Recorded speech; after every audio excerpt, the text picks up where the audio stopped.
Thank you. Welcome, welcome, welcome, welcome, everybody, to our continuing series on political division in America. Whether you're left, whether you're right, whether you're for it, whether you're against it, we don't care. We want to have an intellectual, intelligent conversation about this important topic and what the future could hold. With us today, it is our pleasure to have Clay S. Jenkinson. He is the editor-at-large of Governing Magazine. If you're like me, and you like following politics, you know all about Governing Magazine. They routinely talk about sensitive and more germane political issues, but it's very much a governance and policy, domestic policy consumption magazine in America. And it's very well known. And this is the editor at large. We're very, very pleased to have him here. He wrote an article called "What Would a National Divorce Look Like?" We'll get to that in just a second. Clay S. Jenkins is the editor-at-large of Governing, a noted humanities scholar and historian. Clay received a BA from the University of Minnesota and an MA from Oxford, where he was a Rhodes and Danforth Scholar. A Rhodes Scholar, wow. He is author of 13 books, most recently, The Language of Cottonwoods, Essays on the Future of North Dakota. He has appeared in several Ken Burns documentary films and is the creator of the podcast. I cut that off, sorry about that. Jenkinson first achieved fame for his portrayal, first-person historical interpretation of Thomas Jefferson on April 11, 1994. He was the first public humanities scholar to present a program at a White House-sponsored event where he presented Thomas Jefferson for a gathering hosted by President and Miss Clinton. As a co-founder of the modern Chautauqua movement, Jenkinson has also portrayed Sir Francis Bacon, Jonathan Swift, J. Robert Oppenheimer, new movie coming out about him, John Wesley Powell, Jean-Jacques Rousseau, Theodore Roosevelt, and Meriwether Lewis. Jenkinson's public portrayals take the form of lengthy monologues followed by Q&A sessions as the character and costume featured for that performance. Jenkinson became one of the first winners of the nation's highest award in humanities, the Charles Frankel Prize, awarded by President George H.W. Bush for his achievements. The National Endowment for the Humanities once described Jenkinson as a leader in the revival of Chautauqua, a forum for public discussion about the ideas and lives of key figures in American history. He has also been awarded the Robert J. Laxalt Writer of the Year Award from the University of Nevada, Reno, and is a Rhodes Scholar and Danforth Scholar. This is Clay acting as Thomas Jefferson. One of his shows is the Thomas Jefferson Hour. He received a lot of attention for that. Jefferson's in the article, and today we're going to talk about this article. Clay, did I get anything wrong? Is there something we need to add? Did I say anything wrong about your background? No, it's all correct, way more than I deserve, frankly, but the pronunciation is Chautauqua. Chautauqua after Lake Chautauqua in upstate New York. I've heard that word before. Okay. It's a tough word, but it means that scholars, not actors, portray historical figures and take questions that are unplanted and so on. Have you ever done a Benjamin Franklin? I have not. There are some great Franklin performers around the country, but I'm a Jeffersonian, both as a human being, a citizen, and as a performer. Fair enough. Fair enough. I will hide my bias. I'm a big Ben Franklin man. We'll still make this work. I appreciate your historical performances. Let me ask you about the article you wrote recently. And the question I'd like to ask you is, why did you write this article? And why did you write it now? As an American, as a historian, as somebody who's actually met presidents, Democrat and Republican, as somebody who's been alive, what's going on in America right now where, as the editor of a policy magazine, you thought it was appropriate to write this article? What would a national divorce? What are you seeing? What's going on in America? Why write this article? Why put this in Governing Magazine? What were you thinking? What were you seeing? Well, first, thanks for having me. I write every Sunday in Governing, and I write on a wide range of subjects. And I heard Marjorie Taylor Greene say that we needed a national divorce, and I know a lot of people scoffed and said, what a moron, and what an irresponsible thing to say.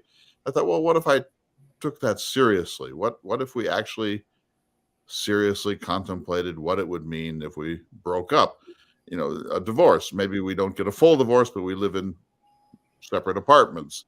We have a common foreign policy. We have a common currency. We have common banking systems, and we share the interstate highway system and so on. What would that look like? And would it be so bad? And, the answer is, I hope we don't break up. I think there are compelling reasons to stay together, but it wouldn't be the worst thing that ever happened. And I do believe that we're so divided now that each of the two main camps, red and blue, rural and urban, coastal and heartland, and so on, think that the other group is completely misguided and maybe treasonous. I don't think that either side any longer believes that there is a reconciliation worth having. This wave could pass, of course, but it might not. And so I wanted to at least contemplate seriously her suggestion. I have a couple quotes from the article. So the first one, and I'll take it in pieces. So the first one was, many believe Miss Green, who brands herself as MTG, is reading the national mood pretty well. That was a sentence you wrote, but it was right before a lot of people scoffed at her. And I remember Stephen Colbert going on the Tonight Show and go, Marjorie Taylor Greene says everyone she's talked to says this. Yeah, right. And then the Young Turks and Breaking Points and MSNBC, and everybody had a really good laugh. This woman's crazy. No one's having this conversation. She's making this up. I heard many people on the left and right say, there's no division. She's making it up for her own audience, for fundraising. She's making up the issue. She's trying to be polarizing. There's nothing here. Nobody has this conversation with her. And yet, in this sentence, you seem to totally contradict the narrative of most of the mainstream media. What are you seeing that most of the mainstream media completely missed? Well, I wouldn't say that I have better insights than all of the media outlets in the country, but I think that she was being serious. I think she's doing it for political gain. I think she's fundraising. I think she's a provocateur. I think that she's, frankly, not very intelligent, but that doesn't mean she's not onto something. So, we have 50 states, and we like to think that there's some sort of mystical nature to that. 5-0, it's not 23, it's not 48, it's 50. And we all grow up with the history of the country from the Revolution and the frontier movement and the discovery of gold in California and eventually Hawaii and Alaska being added. And we sort of think that that's the way it has to be because that's the way it has been. But, Yugoslavia broke up and the Soviet Union broke up and the British Empire broke up and the Roman Empire broke up. And it's not inevitable that we stay together forever. And if we are that far apart, if we just can't stand each other any longer, then maybe we'd be better off if we had Red America, which would be the Great Plains, the former Confederacy, the interior mountain part of the country, but not all of Oregon and Washington and so on. Mm. And the Blue America would be the city states like Madison, Wisconsin, and Boulder, Colorado, and the two coasts. Would that be the worst thing that ever happened to the United States? I don't think so. What if there were two Americas? And remember, in the article, I quote from my hero, Thomas Jefferson, who wrote about this. He was amazingly open-minded about things like this. And he said, is there any special reason to think the whole idea of human freedom in America should pivot on one national capital? What if there were 3 or 4 or 5 sister republics? And, I think it's worth asking. I love the fact that you mentioned this. I'm going to get back to the original point, but I found in your article you mentioned a lot of things people don't. Jefferson straight up said when he was alive that the West Coast should not be part of America. He talked about a Pacific Republic. He said that America would be too large if they went all the way out to the West Coast and tried to consume those places. He said they would be fellow people of American sentiment and blood, but that they should be a separate country because America would be too large to work. So people go, what do the founding fathers think? Some of the founding fathers said America shouldn't be this big, should not have 50 states, and shouldn't have the West Coast. That's a fact. So I'm glad you mentioned that. Well, that's a kernel of real truth about Jefferson. So he and Madison both were sort of terrified about what they called a splayed republic. How big can a republic be and still cohere? And they had read their Montesquieu, and Montesquieu was a French political thinker who said a splayed republic is a contradiction in terms. It needs to be a a rationally bounded politic. And so Jefferson thought, well, even the existing United States, from the Atlantic up to the Mississippi, was probably too large. And that's why he wanted to subdivide it into states and subdivide the states into counties and townships. And he at one point said it devolves upon the republic of the farm. So the smaller the unit, sort of on the principle that small is beautiful, the more likely we are to remain free. And if we have a sister republic in the Missouri system and another sister republic on the West Coast, maybe they get along beautifully, but have somewhat different approaches to things like guns and marijuana and reproductive rights and so on. And that's sort of where we are. The laboratory of democracy works. Colorado legalized marijuana. North Dakota thought it was a horrific idea. North Dakota remains a state where marijuana is not legal, but in Colorado, it's worked out pretty well. And so on the analogy of that, Jefferson's view was, well, there's nothing obscene or illegitimate or un-American about the idea of sister republics. So here's where sort of my work as a humanities scholar comes in.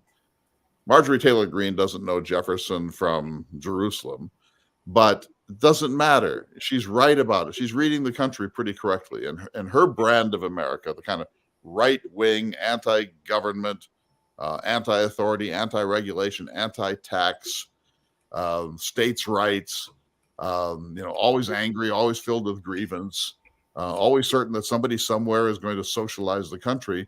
That is a view shared by literally tens of millions of people. And so why shouldn't they have their own anti-government republic? I think it would collapse, but that's neither here nor there. They have every right to try it. So this is the question that I'd like to ask is, you said, hey, Marjorie Taylor Greene is reading the national mood pretty well, and you're saying it here. And then in your article, you also mentioned there was a poll by the University of Virginia showing 41% of Biden supporters and 52% of Trump supporters expressed support. We're also showing this map, either from that poll or from a different one, that was showing 66% of Republicans in the South, the Georgia, Atlanta area, back secession. And on the West Coast, it's 47% of Democrats back secession. My question to you is, I read about 30 different articles, information pieces, news reviews. Not one person could mention the polls that you could. Not one person could mention any poll showing political division that they had covered the year before. I remember Breaking Points had covered political division. Well, the day after Marjorie makes this thing, they completely forgot about all their national news stories showing political division. And the attitude was, we're not divided. I don't know what this crazy lady's talking about. How come 30 different newspapers couldn't even mention a basic poll and you could? Because Marjorie Taylor Greene says such crazy stuff all of the time. Just more recently, just this week, she openly called a cabinet member of the Biden administration a liar, breaking the protocols of the Congress and the House of Representatives.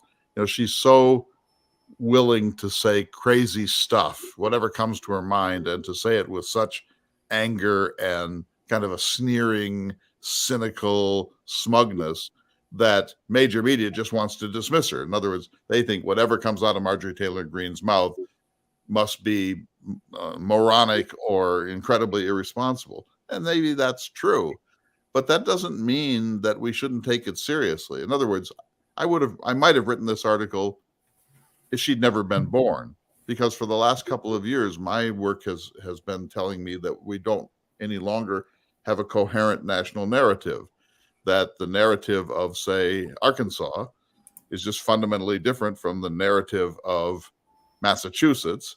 And the people on the right say that if you talk about sort of the history of race in America, that you're using critical race theory and you're apologizing for America or you hate America. And the people on the left think that the people who live in Alabama are just gun-toting idiots. And so when you get to that point where there's no longer any goodwill and there's no longer any desire to try to understand and accommodate completely different points of view, that's when you get a divorce in a marriage. At a certain point, you say, we just can't hold this thing together anymore. We just don't any longer really want to live in the same house. So if we don't, it's a taboo that we don't want to break, right? Nobody, we all think, oh my God, America's America. It's so important in the world. What if it broke up? I mean, that would be the worst thing that ever happened. But if you calm down and really think about it, what if we were more like, say, Canada, where the provinces are much more powerful than states are in the US, and yet Canada coheres. The European Union works. There are other models of this that are not, apocalyptic, let's say.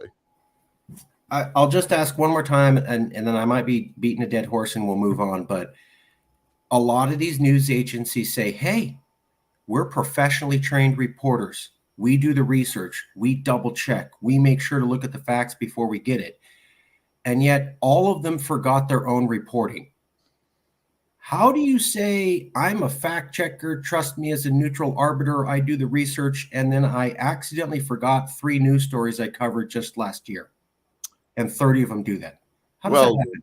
You know the answer to your question. We have a siloed system. There's MSNBC on the left, and there's Fox on the right, and they become echo chambers and so on. And the news world is filled with sensationalism, and so they want to, make their point as emphatically as they possibly can. In other words, let's put it this way: if Mitt Romney,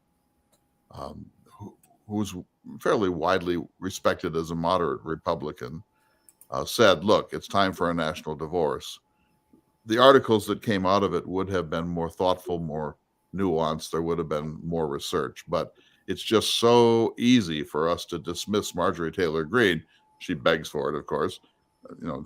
Sure. So I think that's part of it. But you're right.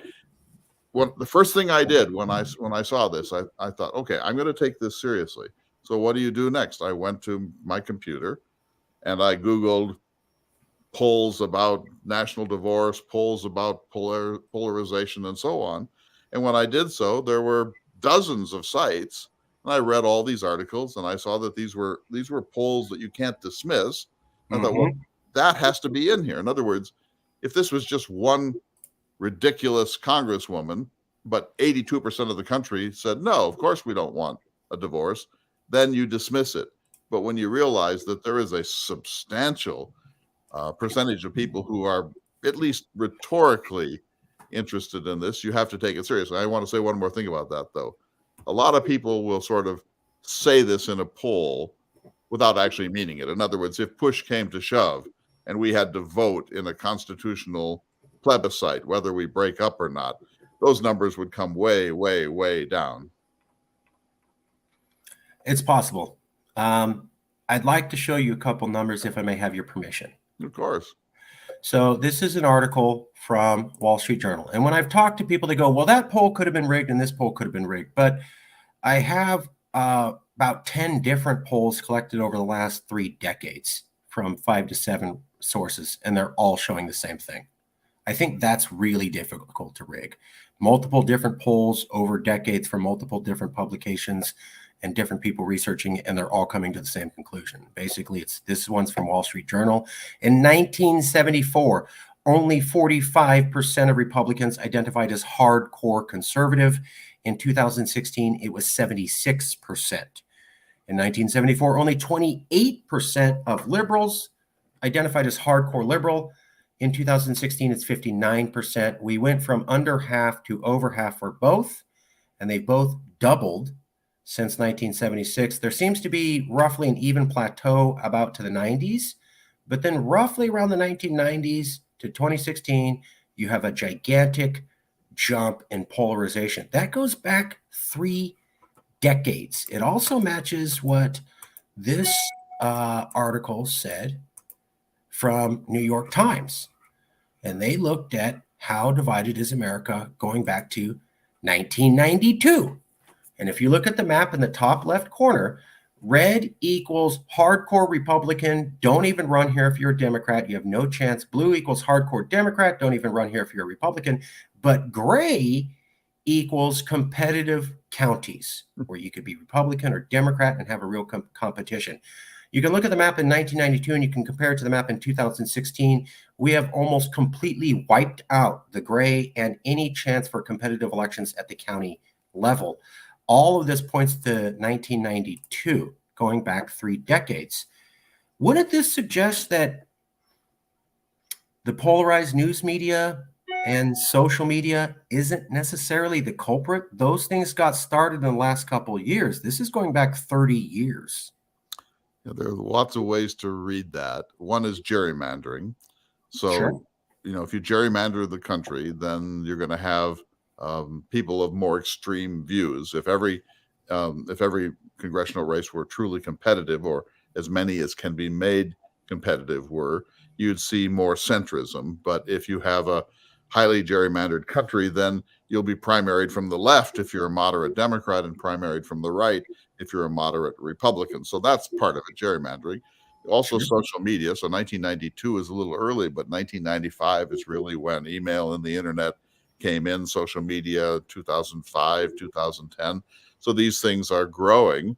But it's also the case, I think, that the two parties have ceased to hold real conventions and real caucuses, and they're more sort of confirmation programs now. So there are many sociological and political reasons why this has happened, but I do believe that it's a terrible mistake. In other words, I've started this new initiative called Listening to America. I just got back from a long tour of Colorado Canyon country, and we're looking at water in the West. And our belief is that most of the country is well between the two goalposts of MSNBC on one side and Fox on the other. Most Americans are essentially centrists, but in the surface politics of the country, we become more and more and more partisan and polarized. And this can be ratcheted down as well as ratcheted up. Unfortunately, the media ratchets it up, the parties ratchet it up, gerrymandering ratchets it up, and so maybe we're not nearly as polarized as we appear to be, but we do appear to be very polarized. And so you would hope that we would have political commentators who would bring this temperature down. I'm trying to be one of them, to talk rationally about these subjects and not simply do talking points. But there's no question those maps are chilling, and I predict that they'll get worse before they get better. In other words, has this movement reached its end point? And some people think that the election of 2022 might have been that moment. I don't. I think it's going to get a great deal worse before it gets better. So NPR has done a series on a book called The Big Sort. It's The Big Sort was a book that came out in 2008, and it had looked at trends over the previous decade. Then NPR reinvestigated the book in 2022, about 12 years later, and they found that the trend was the same. The Big Sort says people are moving to politically ideological communities, not that there's gerrymandering. It's that people are moving to that district, outnumbering it, flooding it with conservatives or flooding it with liberals, and the other person doesn't have any chance. The first article came out in 2008. It was looking at the previous 10 years. Next article came out to 2022 and said previous 10 years is accurate. So NPR saying for the last 20 years, 2 decades, people are ideologically sorting themselves, and that this is massively more impactful than gerrymandering. Good sign, bad sign? I don't agree with that it's massively more impactful than gerrymandering, but it's a factor. So people are leaving California and going to Texas. People are leaving New York and going to Florida. And the reverse is true. People are gravitating towards bluer places if they happen to be a liberal in a red state. Of course, that's the affluent, isn't it? It takes a lot of money to move in this country. So the poor and the disadvantaged are going to be stuck in ways that the affluent aren't. But it's certainly a trend, and I'm fascinated by it. It's alarming, but it's also fascinating. And it makes a kind of sense. It's what Montesquieu said, that a republic should cohere with a common value system. And so if you're living in, let's say, San Francisco, one of the most liberal places in America, and you are a conservative, you're going to be rolling your eyes and gnashing your teeth and think, it's a sanctuary city and it's all, LGBTQ, and they bend over backwards to be woke, and you get really tired of it. So you think, well, look, if I move to Dallas or if I move to Tampa, I would be amongst people of my own political outlook. And so it makes a kind of sense. I don't find this alarming. It just confirms that people are choosing to live where they feel congeniality. So I live in North Dakota. If we seceded, North Dakota would definitely be one of the red states. I'm guessing we're one of the 3 or 4 reddest states. I would have to leave. I don't want to go to Boulder, Colorado. I don't want to go to Madison. I don't want to go to Massachusetts, but I would go to some place that's purple. So there are plenty of Americans like me who would feel effectively disenfranchised by both extremes. But that's a factor that's not going to be given much weight in all of this. North Dakota is definitely red. California is definitely blue. But of the 45 million people who live in California, millions are conservative. There are only 760,000 North Dakotans, most of whom are conservative, but there are probably 80,000 liberals in North Dakota. So what happens to them if red gets redder and redder and redder and redder? That's a good question. I just wanted to point out, it looks like people are sorting themselves out. It looks like this goes back 3 decades. It looks like that has an impact on the election map. And because it's self-sorting and because we're so polarized, that would seem to suggest that the sorting is going to continue. Like, we're not done. It's people are not calming down and going, I'm not upset at liberals anymore. I'm not upset at conservatives. That's not what I see. So if those motivations are still there, people are still going to be voting with their feet, I think is the term, to move to an area that better fits them. So it won't necessarily reseed. I would like to show you a map if I can. Let me, go here. And I want to show you states and how they could possibly be divided, because I thought you made a great point right now. What about the conservatives in liberal California, and what about the liberals in conservative Dakota? Alabama, North Dakota, Arkansas. Yeah, absolutely. So one of the things I found interesting was in the discussion in the media, I saw people say, how would you even split up states? This is crazy. We don't even need to talk about it. It's so complex, so difficult. Let's not even discuss this. And again, I found that interesting because I didn't see anybody talk about how splitting up states is legal, constitutional, and there's legal precedents for it. Kentucky seceded from Virginia, 1792, Maine from Massachusetts, 1820, West Virginia from Virginia, 1863, Vermont from New York, 1790, and you could also argue Kentucky from North Carolina in 1796. So we have multiple examples of states being split. 30 reporters, not one of them mentioned that. It was, how would we even think of this? It would be so hard. So I was like, how did you guys forget that we've split states from other states off before? Took me 30 seconds to find it on Wikipedia. And the other thing was, I just did a simple search for population and political division. If you look at Georgia, Georgia's not purple. I see a lot of people saying purple. No, it's not. Atlanta's hardcore blue, and then the entire rest of Georgia is basically red. They're talking about Texas turning purple. 80% of Texas is not blue. There's an urban triangle between Houston, Dallas, and San Antonio, about 1/5 of the landmass. Don't forget Austin. Austin, yeah. There's 4 little, I don't know if you see, there's 4 little blue dots. Right. Houston, Dallas, and then San Antonio and Austin. And they form this urban triangle. We could also look at Illinois.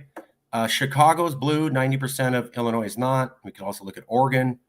3/4 is conservative, 1/4 is blue.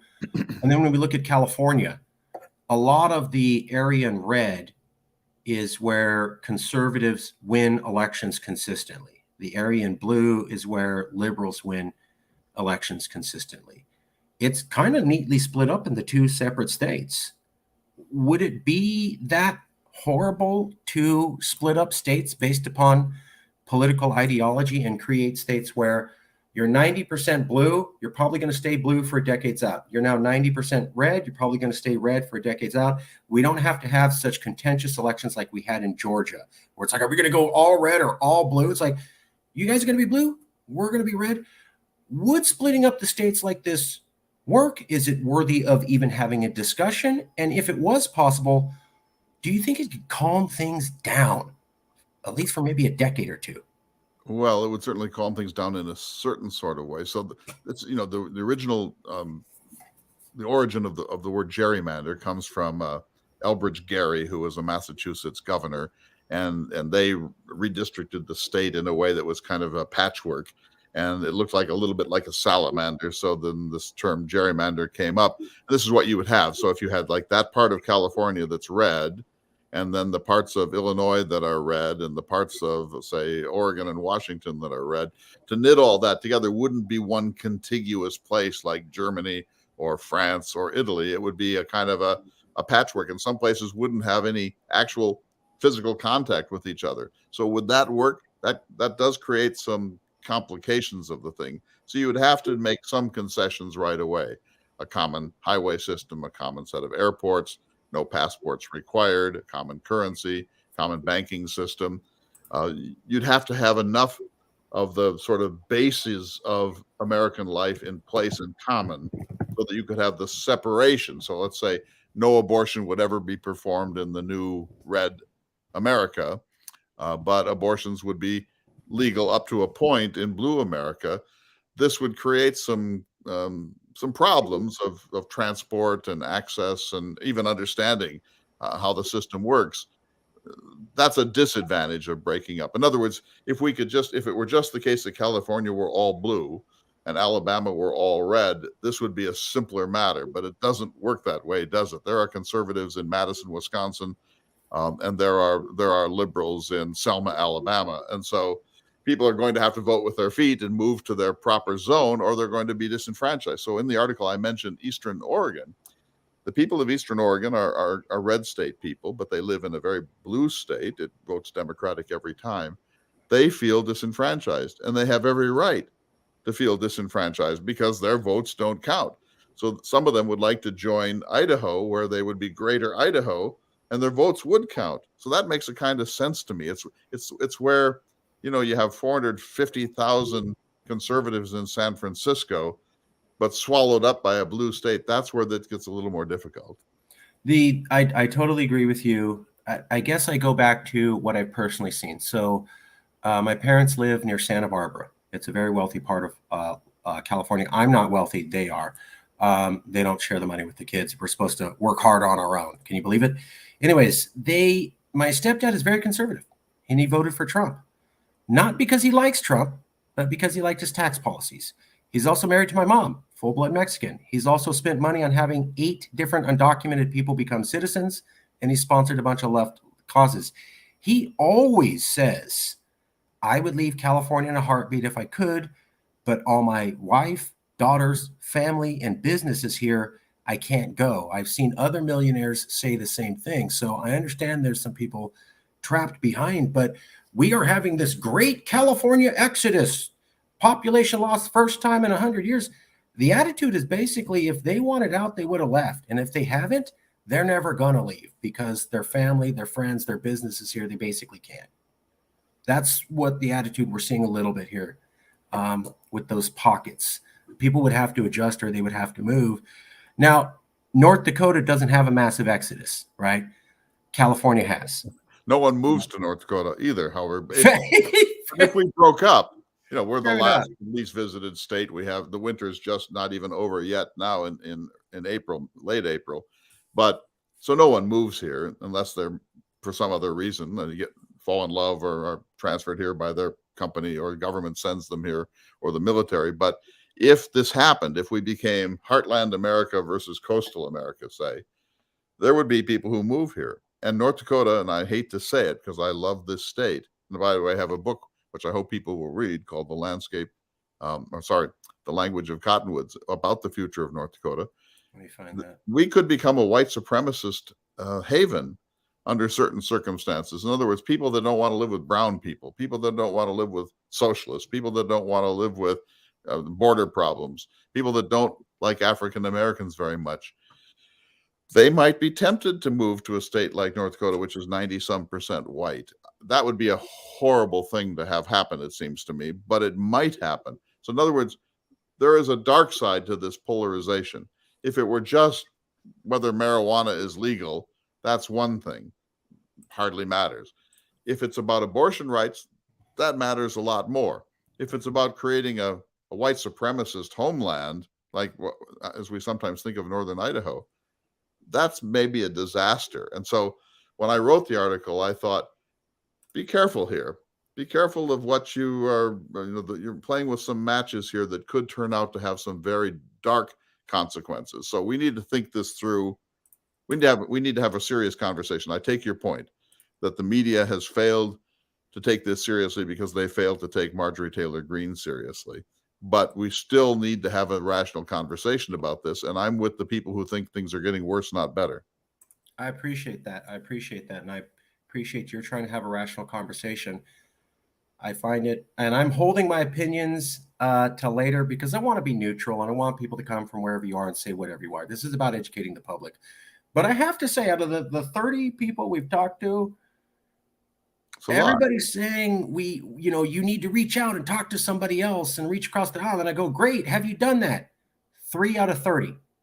So everybody has the solution. And I go, are you personally talking to the other side and sticking your neck out there and listen? It doesn't really seem like people are doing it. Holding opinions. Maybe I'm wrong. But I want to ask you about this threat of, North Dakota to become white supremacist. Norman Ornstein is a well-respected demographer. And this is something that was covered by many newspapers. He said it a few years ago. I want to repeat a statistic I use in every talk. By 2040 or so, 70% of Americans will live in 15 states, meaning 30% will choose 70 senators, and the 30% will be older, whiter, more rural, and more male than the 70%. Unsettling, to say the least. What Mr. Ornstein is saying is that you guys are already turning into, I don't want to say white supremacists, but basically old, white, rural, conservative, Fox News loving, and we don't have any minorities or gay people or young people around. And that's already happening to the interior of America, and it's going to continue until the year 2040, and that this is based upon the U.S. Census. I'm afraid I agree with that. And here's the problem is the United States Senate. So I'm an expert on the early national period. So a lot of the work I do is on the Constitution. I've done some online courses on the Constitution and the Bill of Rights. So when they came to the Great Compromise in the summer of 1787, they embedded into the Constitution that every state would have 2 senators, and it couldn't be changed ever unless the states themselves agreed to it. So if you came to North Dakota with 760,000 people and said, how can this be fair when California has 45 million? They get 2 senators, you get 2 senators. North Dakota, you will agree, won't you, that you should only have 1 and California should have 5? The people of North Dakota would say, no, never. And so you have a terrible problem here because this was embedded deep into the text of the Constitution. But Ornstein is absolutely right. If you add up the cloture rule, where you need 60 votes in the Senate to close off a filibuster, that means that those other 40 senators have enormous power. A senator from North Dakota has essentially what is, let's say we had a population of 1 million. We have 45 times more power per senator than California. That can't be okay. Thank you. It's time to change the Constitution. I have a system that I've been devising just for fun. So California would get 5, and Texas would get 5, and then Florida and Illinois and New York would get 4, and then there would be some Ohio's with 3, North Dakota, Wyoming, Alaska, Vermont, we'd get our 1. You'd still get it. You'd still cap it at 100, but you would reset the balance so that, California is the 6th largest economy in the world. It deserves more representation in the government of the United States than pitiful little Wyoming or pitiful little North Dakota. And these people from the red states, the thing that binds all these red states together, these small states together, except Vermont, is that they're radically red. In other words, they have red power that is magnified by tens of times and sometimes as many as 50 times in the United States Senate. If we had proportional representation of any sort in the Senate, most of the things that have paralyzed us in the last number of years would not have happened. And yet, let me just say this, that would have so frustrated the people of Red America, because then they would be overwhelmed by the coasts, and they already feel that they're forgotten. Thank you. Why Trump was president is because he either heard or pretended that he heard the grievance and the angst and the rage of those red state Americans who've been forgotten. I agree. Let me ask you a question. Hypothetical universe looks just like ours, but it's a theoretical different universe. So if you answer, there's no penalties. This is a hypothetical universe. Okay. It's just like ours, except puppies are called kitties, right? But basically it's our universe. You go to 35 states and you say, hey, you've had a lot of power for the last 2 centuries. I want you to give it up and make yourself permanently politically impotent for the benefit of democracy in America. Will 30 states say yes? No, no states will say yes. Next question. What chance do we have of returning to real federalism? I've heard we don't need a national divorce. We need real federalism. What does that mean, and can we achieve it? That's David French's view. He has a really interesting book on this subject, and he says rather than break up, let's have Texit and Collexit. Let's let Texas be Texas and stop fretting about it all the time.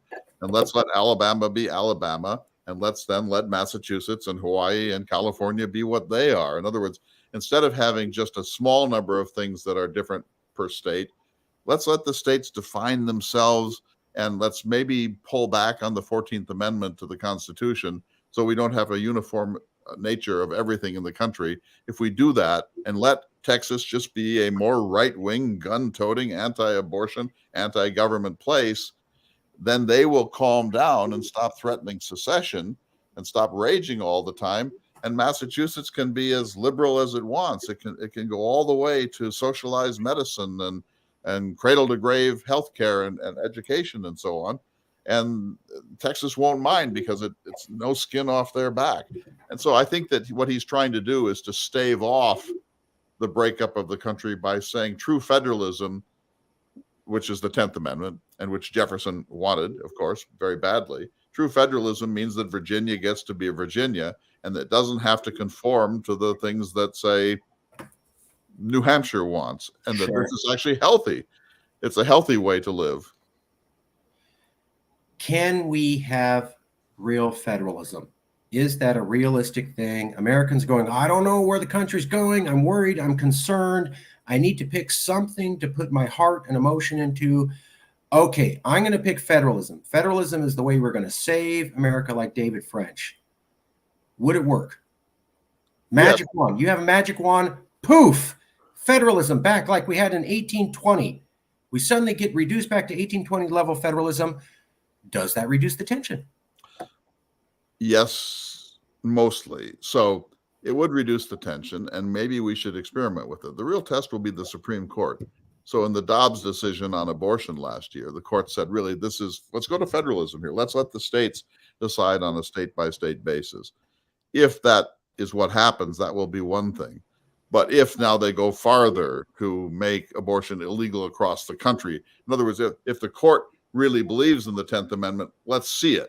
But I don't think the court's headed that way. I think the court's headed to a new uniformity, but in a kind of a right-wing uniformity. So I think they're part of the problem here. And the next cases are really going to determine that, including the ones that are right now in front of the court.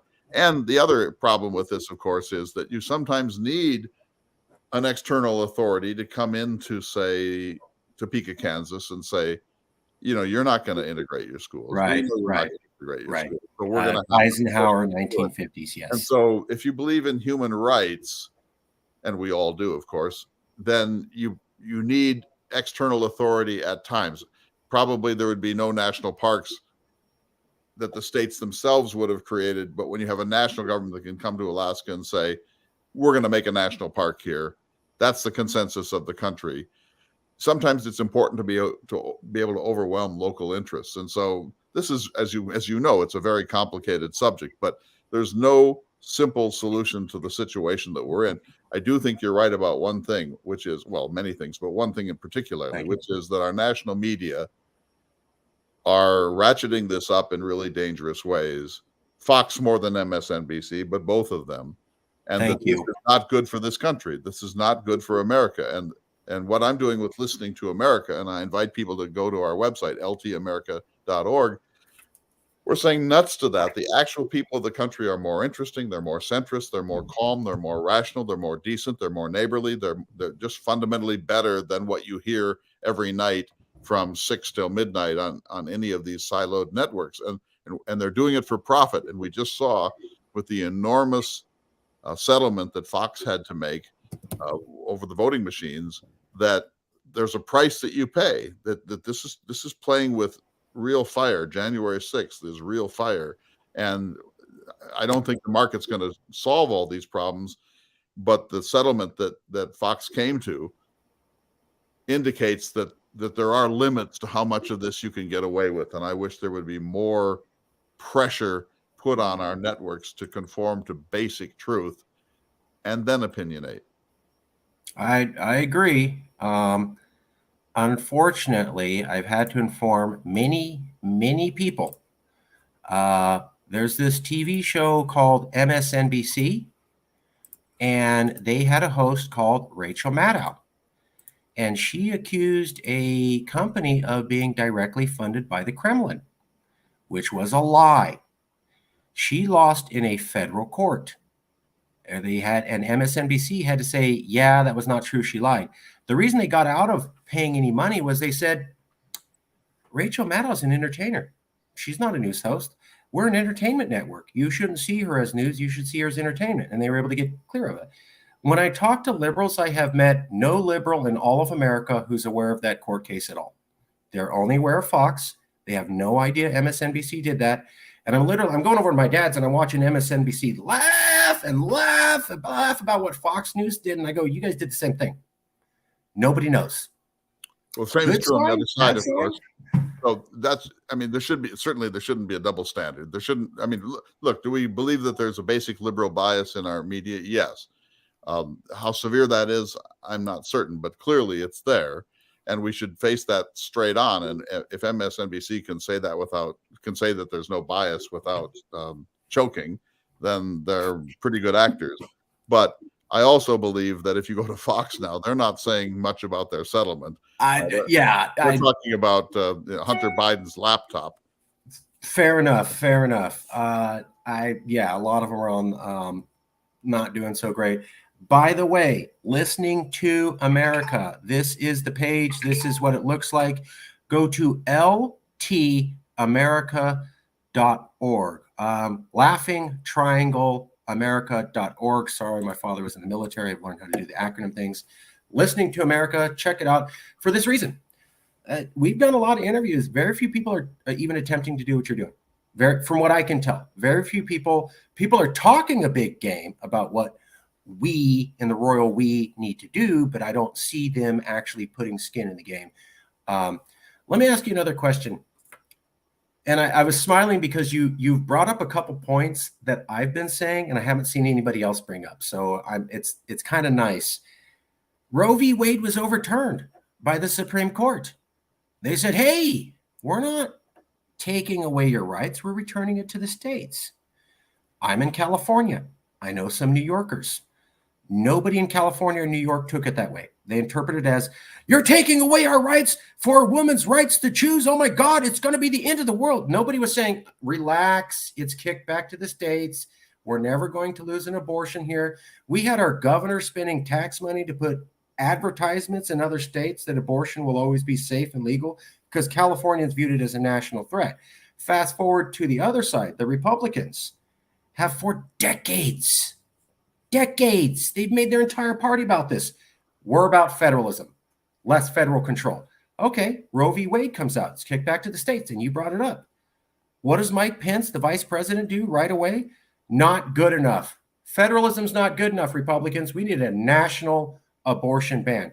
He was not criticized by Republicans, and he was not repudiated, and some of them supported him.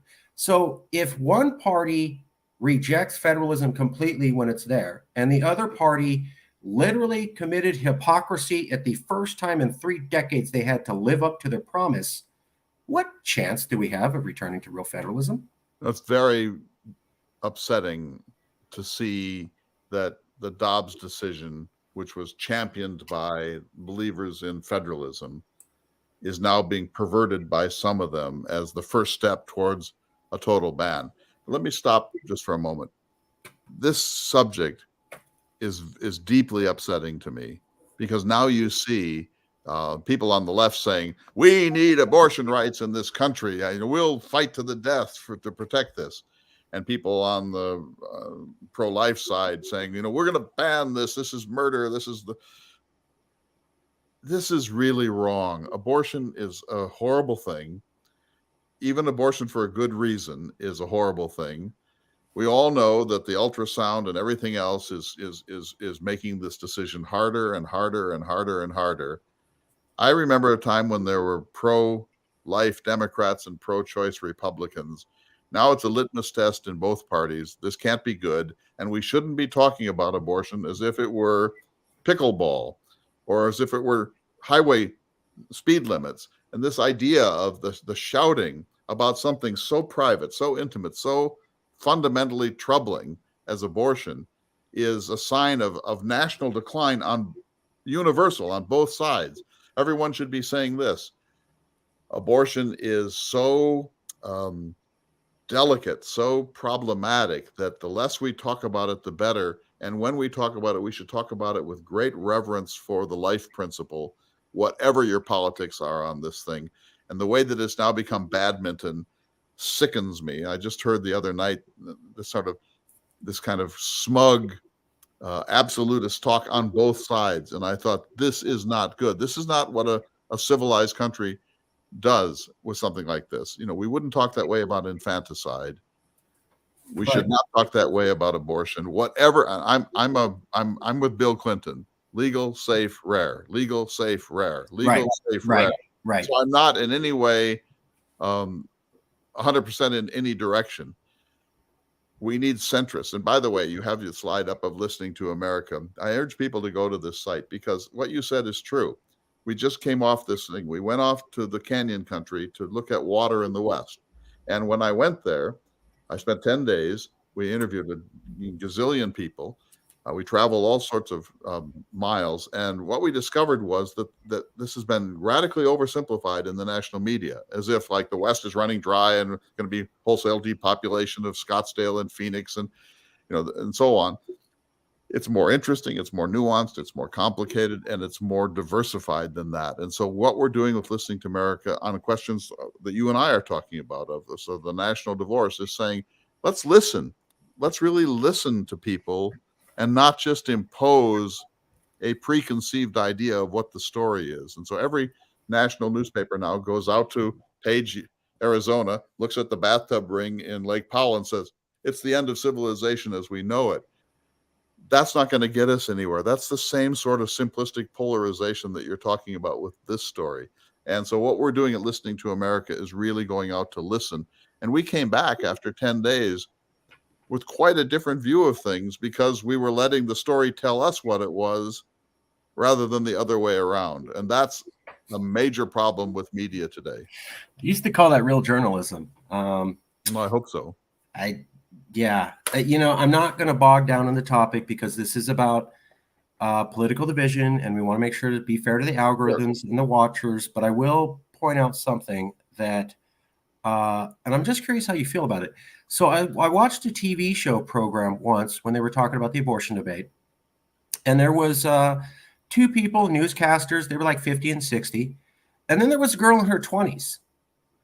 And she came on and goes, I don't know why people are so prejudiced against the abortion pill. It's super easy to use. And then she just pops one in her mouth and smiles. And they go, so that was just for demonstration. She goes, no, I'm pregnant. I just committed an abortion live on TV. And smiles. And then I've seen a lot of women say, we need to reject Bill Clinton's stance, because he shamed women. We don't need to hear that it's limited and, sensitive. I want to be able to go get an abortion at any moment. I'm a woman. How dare you shame me?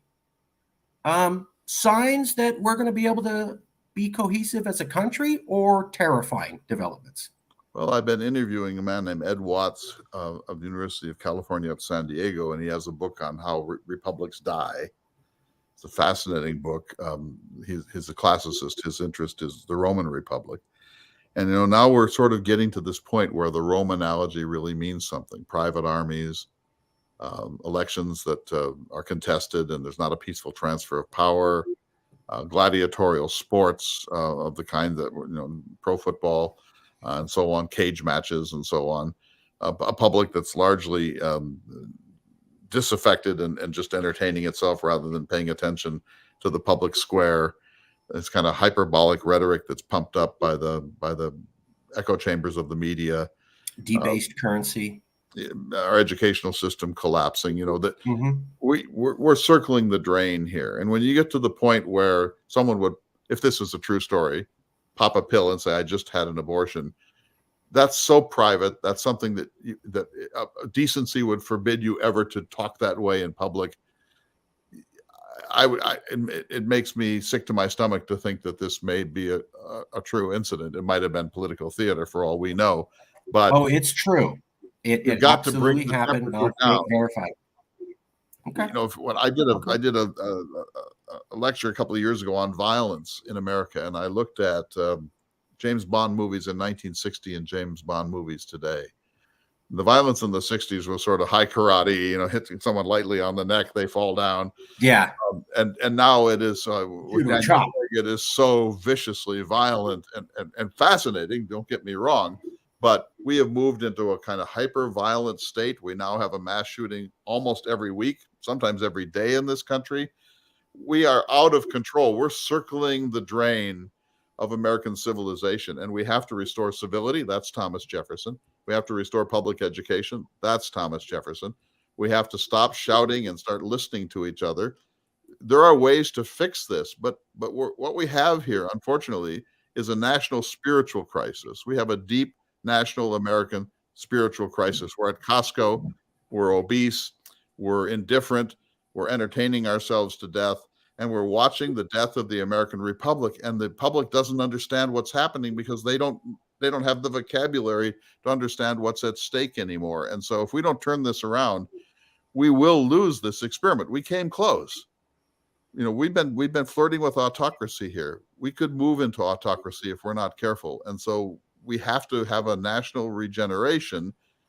I'm old enough to remember when John Kennedy became president, and we're not fit. The Russians are fit and we're not. And he had a national physical fitness campaign that actually worked.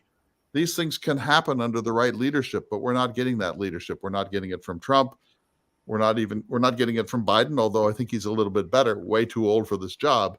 We need young, vibrant people who are centrists, who will stand up to the extremists of their parties and move us down a path of pragmatism. And this can happen. It's not too late, but it's very close to being too late, I think. You just led up into one of the last questions I wanted to ask you was, when Marjorie Taylor Greene said we need a national divorce, and maybe that's splitting states up, maybe that's full-blown secession, but some people said, oh, federalism. We already talked about that. But other people said, we don't need any of those things. We need marriage counseling. We don't need a national divorce. We need marriage counseling. My question to you, but before you answer, I'm going to throw in a couple stats just to make it more difficult for you to answer. Sorry. What does marriage counseling look like for a population of 300 million that's as polarized as we are? And I want to throw something in. Typically, the American president is seen as the spirit of America, the voice of America. You were talking about John F. Kennedy. He was the president. He had that ask not what your country can do for you, but what you can do for your country. He was talking about being physically fit. He also started the space program. He also started the science program. Peace Corps. But people listened to him from both sides. Now we have Donald Trump, who is seen as one of the most polarizing presidents ever.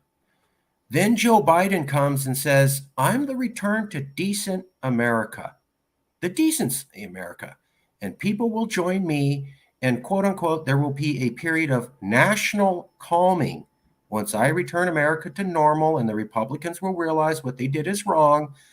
And when he did before, and then we had January 6th after he said that. So he's saying, oh, I'm going to get us all back together. Then we have January 6th, which goes totally the opposite. And then in response, Biden decides to have a speech in front of a blood red backdrop with active duty Marines where he seems to say 78 million Americans are enemies of the state. Given we had two massively polarizing presidents in a row, who's going to be our marriage counselor? What does marriage counseling look like? Well, first of all, I'm a centrist, but I do believe that Biden did bring the temperature down a good deal. That was an unfortunate speech. That was a very unfortunate speech. But I think that he's kind of like our elderly grandfather. He's actually been quite an effective president with respect to legislation, and I think he has brought the temperature down somewhat. He belongs to the norm of American politics, but of course he's sometimes the captive of the left of his party. Now to counseling. Counseling works. How does counseling work? Let's say my wife and I are at each other's throats. I say, if you don't support the Second Amendment, then you hate America. So the counselor says, Judy, what did you hear him say? And Judy says, he's a right-wing fascist. Mm-hmm. No. What did you hear him say? And then Judy's then forced to be able to hear me. And then the counselor says, and what's behind what he just said there? And then if she can say, well, he loves this country, he believes in freedom, he believes that the Second Amendment is sacred. It's not like he's just some sort of gun goon. This is his. And the counselor says, bingo. And then we go back and forth. In other words, counseling works if you have the right counselor and both people are willing to listen to each other and to repeat back to each other what they are hearing and to hear that there's a basic decency behind each position. It can work. I don't think we're getting there. I think we're too far gone. And of course, 340 million people is not Biff and Judy in marriage counseling. Who would the counselor be? Who do you trust? That's what I'm asking people. I've heard some Utah governor said we need marriage counseling. And it was picked up again by 20, 50 different newspapers. Not one explained what that looks like. I know what it looks like. I pride myself on this. I would say that I'm slightly left of center. Okay. Just slightly. And I talk to right-wing people all the time. And I don't shame them and I don't dismiss them and I don't caricature them. I listen to them. And it's not that I agree with them, but I want to hear their point of view and I want to hear what's behind their point of view, and it works. So if we would just do this, it's called granting each other agency. So I think we need some gun regulation in this country. A person who wants to vilify me will say, you just want to lock up guns. First thing Hitler did when he came to power was lock up all the guns. That's not marriage counseling. That's just shouting. But if that person said, I hear you saying that gun violence has gotten to be a terrible pandemic and that reasonable people could probably devise some reasonable regulations about gun ownership. Now I say exactly, and we start to talk. But you have to be willing to grant the other point of view agency. And that's not what's happening. Marjorie Taylor Greene, whatever she disagreed with, says, you're an effing liar.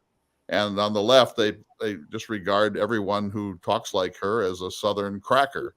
And so if you're unwilling to go beyond those initial judgmental responses, there isn't a chance in the world that you can come to any kind of reconciliation. We can. There is reason for honest conversation about every major issue in this country, from late-term abortions to AR-15s to how do you solve the border crisis. But if you're just going to shout and call names and exaggerate and caricature the other point of view for political benefit and fundraising, as they all seem to do, particularly on the right, but not solely on the right, then there's no hope for us. And so we need a leader who will bring the temperature down, but who will inspire us to be America again. And for me, the word America is a magic word. When I say America, I sit up straight and I think of Thomas Jefferson and George Washington and Abraham Lincoln and our behavior in World War II and our national commitment to immigration and our decency in the world, our belief that people can be their best selves, and our our attempt to be a benevolent empire instead of a vicious one. That's America to me. I want everyone to realize that America is a very, very, very special thing and an extremely fragile one too. Do you see any candidates mentioned at all on either the left or the right who could be that marriage counselor to bring us all back together? Just name one on either side. You're like, yeah, that person could do it, could bring everybody together. Well, you need someone like Ronald Reagan with a little bit more nuance, and Bill Clinton with a stronger zipper. Any names, anyone you can point to right now who could possibly fill that role, either side, and has been mentioned at all? I kind of want Katie Porter, is that her name, from Anaheim, to be the next president? Katie Porter is seen as an alt-right hardcore leftist by conservative America. I don't think she's a leftist. I think she's kind of refreshing, but okay, that's not going to work. But I think she's refreshing because I think she, she's not trying to score political points. She's just trying to make sure that our systems work. But if she's not acceptable, then who is acceptable? I think Mitt Romney, for all that one could say about Mitt Romney, I regard him as, I would have been glad for him to be president. So a Mitt Romney type candidate is somebody who could bring America together and heal our divides and pull the left and the right together. No, I'm not saying that at all. You're saying name somebody, so I'm trying to figure out anybody. And this is a test I put people through because I hear a lot of, well, we just need this type of candidate. And I go, great. Does that person even exist anymore? Our system doesn't support that because they have to raise money and they have to have their podcasts and they have to get attention and they have to distinguish themselves and they have to survive being primaried from the left or the right. Kristi Noem just went to the NRA and said that she was glad to report that her 2-year-old daughter had 2 guns, a shotgun and a rifle. And they cheered. They went nuts. They wept. You think, really? That's okay? That she says that her 2-year-old has weapons? Obviously, she didn't mean that she's out shooting them. But even to say that is just such an irresponsible thing to say. And of course, it's like throwing red meat to a bear. They went nuts at the NRA conference. Trump obviously was divisive. I'm not a fan of his. He made my mom cry, so we're never going to be friends. He was exceptionally polarizing because my mom's Latina. And when he was talking Mexicans are rapists and he said grab women by the you-know-what, that was too much for her. So I sat with her for an hour while she cried because the America that she had known for the last 40 years seemed to be dying in front of her eyes. So I'm not a big fan of his. And obviously, January 6th was incredibly destabilizing. And most of Europe and the international world sees it as a coup. Unfortunately, we got a lot of Republicans who think January 6th, not that bad. You guys are overreacting. So that's not a good sign. They don't really think that. They're just saying that. They were scared to death. They were hiding under their desks. They would have given all of their wealth to find protection on that day. They don't mean that. They say that because they hate Pelosi. They say that because they hate AOC. They hate that because they want to give it to the liberals.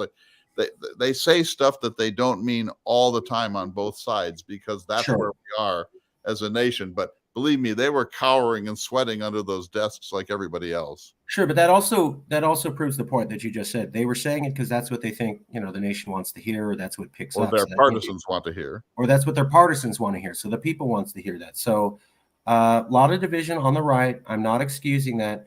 But when Joe Biden goes on TV and has a blood red backdrop with active duty soldiers, no U.S. president had done that. And when he seems to say 78 million Americans are enemies of the state, he terrified fellow Democrats and independents into thinking that was divisive. However, on the left, many Democrats said, not hard enough, Joe. You should have gone even more hardcore. Not hardcore enough. I don't care if you offended these Republicans and independents and weak Democrats. Screw them. You should have been more hardcore. We also have Alexandria Ocasio-Cortez, who says, hey, is Trump out of office? Okay, let's make lists of everybody that worked for him so we can punish them for the rest of their life.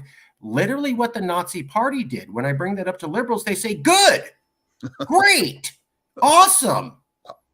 Does this climate suggest we're going to come back together? Well, I mean, I've already said that I think that Biden's speech was very unfortunate. So I'm not going to let you just circle the wagon again and again and again on that. But Fair. I'm gonna defend Donald Trump. Something I never thought I would do. Okay. He is a political genius of a certain sort. He realized that there was one path and one path only to the presidency of the United States, and he took it. He was entertaining. He is entertaining. Even though I disagree with almost everything that ever comes out of his mouth, I find myself blurting out laughter at times because he is a consummate entertainer in a nation that loves television and loves media. There's a certain kind of genius in Trump. And, he's also at times a good and decent man for about 24 hours. Like after Parkland, he said, we're going to have to do something about guns in this country. And then 48 hours later, they'd gotten to him and he reversed himself entirely. Now, when he's talking about DeSantis and saying, I wouldn't start going after Social Security and Medicare too quickly here.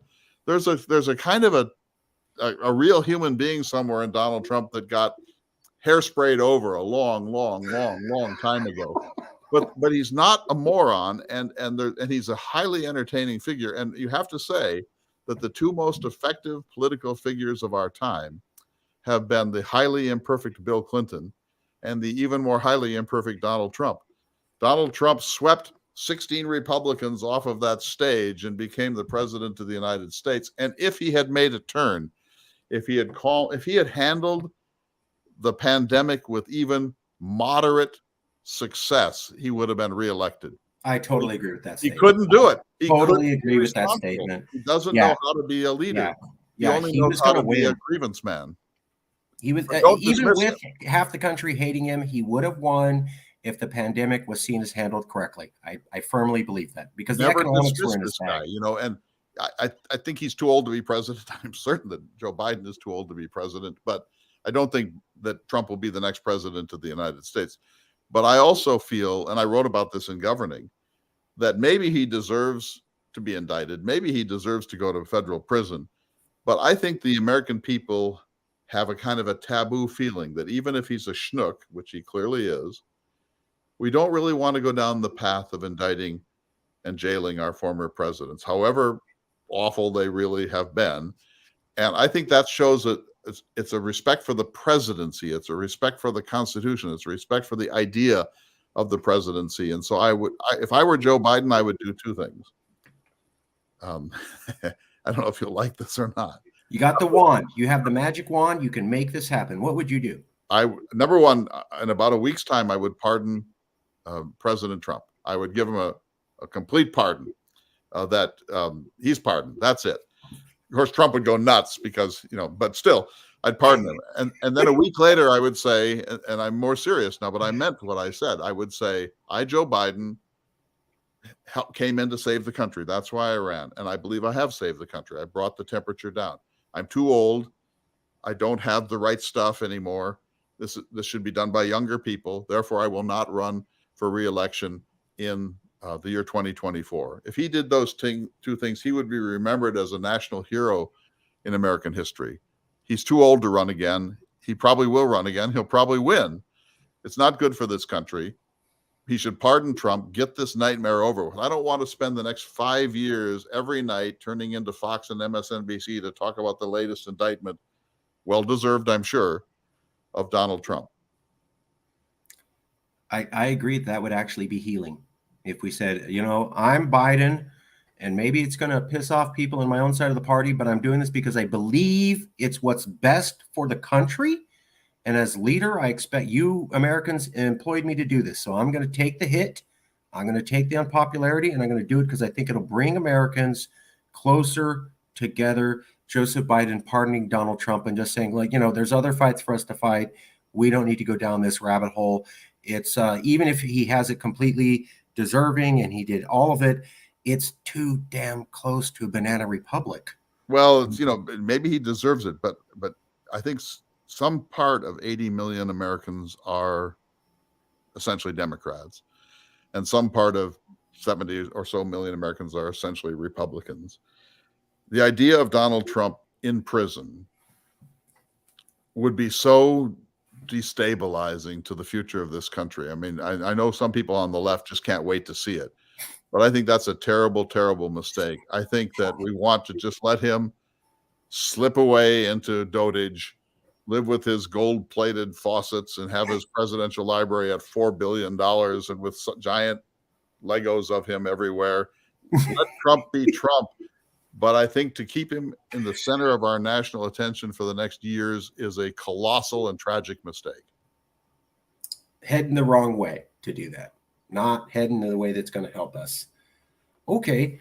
I got a last minute question. Before I ask, I'm not going to ask you on air, but I would ask you to think about anyone that you could recommend who you think may be willing to be part of an honest conversation. They could be on the left, they could be on the right, they could be for national divorce, they could be against it.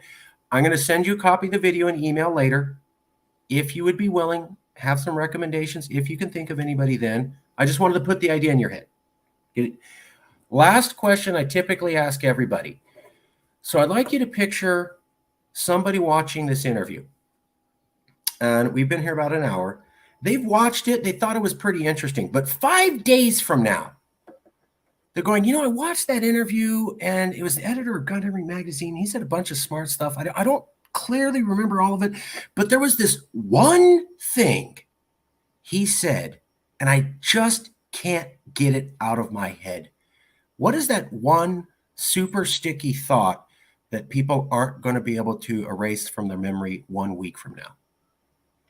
Well, let me nominate two. What they should take away from this is that this man, who is a editor at Governing and is a humanities scholar and has won awards and so on, has written books, has said that we should think seriously and have a national conversation about national divorce, that we shouldn't dismiss this idea out of hand, that we should actually entertain it and see it through and work out the kinks and see if that's a solution to our problem. So that's what I hope they will take away. I'm afraid they'll say, he said Trump's a genius.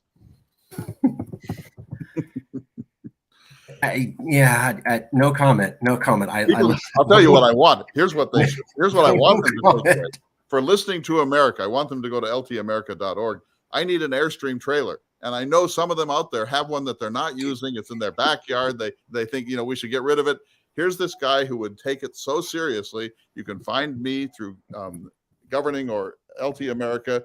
I'll take that thing off of your hands, and I will go do the kind of work you're talking about. Careful, thoughtful, listening, centrist, nuanced, humorous, not taking myself too seriously, but taking the future of this country seriously. That's what I want them to think. Send your money. You can go to LT America. I misspelled it, ltamerica.org. That's ltamerica.org. You can donate, or they're looking for an Airstream trailer, and you could help start off the conversation in America from a man who's clearly dedicated to it. I mean, how many years have you been portraying Thomas Jefferson? I think that says something about you. 30-some. I love this country. I love America with a capital A, a big capital A. I think it's obvious, somebody could disagree with you, but a guy dresses up like Thomas Jefferson for 3 decades. I think he's in it to win it. You don't have to necessarily agree, but I just get the impression you clearly love this country. Otherwise, why would you do that for 30 years? I never thought I'd spend a third of my life in tights. I can tell you that. Okay, we're going to have to stop because I'm trying to keep this somewhat serious. We're going to leave it there. Thank you very much. I will send you a copy of the video, ask for recommendations. Any last minute thoughts? God bless this country. We can recover. We mustn't despair. Go read some books for a change. Turn off that television. Go say hello to your neighbors and listen to somebody you disagree with and try to say, I think I heard you saying. Now that's a sticky thought. Thank you, Clay. I'll email you very soon. Talk to you soon. Thanks. Great fun.